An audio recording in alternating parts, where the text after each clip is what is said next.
Hello viewers, আসসালামু আলাইকুম। চলুন আজকে একটি ম্যাথ করা যাক। দুটি ক্রমিক সংখ্যার বর্গের অন্তর ১৯৯ হলে ছোট সংখ্যাটি কত? এরকম বর্গের অন্তর দেওয়া থাকলে এবং ক্রমিক সংখ্যার অঙ্ক দেওয়া থাকলে তাহলে আমরা ম্যাথটি যেভাবে করব, প্রথমে আমরা সংখ্যাটি ধরে নিব। ধরি যে আমরা একটা সংখ্যা ধরলাম x এবং বলছে দুইটি ক্রমিক সংখ্যা। তাহলে একটি যদি আমরা x ধরি আর একটি ধরবো x প্লাস 1 বা x প্লাস 1, ঠিক আছে? এখন বলছে যে দুটি ক্রমিক সংখ্যার বর্গের অন্তর। তাহলে এ একটা ক্রমিক সংখ্যা, তার বর্গ, এবং আরেকটা ক্রমিক সংখ্যা যেটা আমরা এক্স স্কোয়ার লিখতে পারি। এদের অন্তর ১৯৯।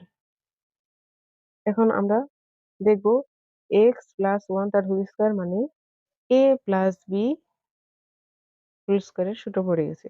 তাহলে আমরা এক্স স্কোয়ার প্লাস 2x 1 অর্থাৎ বি এটা প্লাস 1 টার হোল স্কয়ার লিখতে পারি।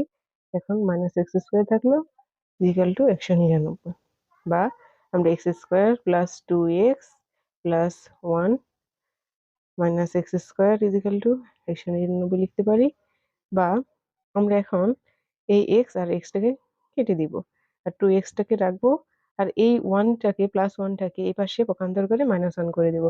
১৯৯ মাইনাস 1 বা 2x ইকুয়াল টু ১৯৮ থাকে। সুতরাং x ইজ ইকুয়াল টু ১৯৯ ১৯৮ ভাগ 2।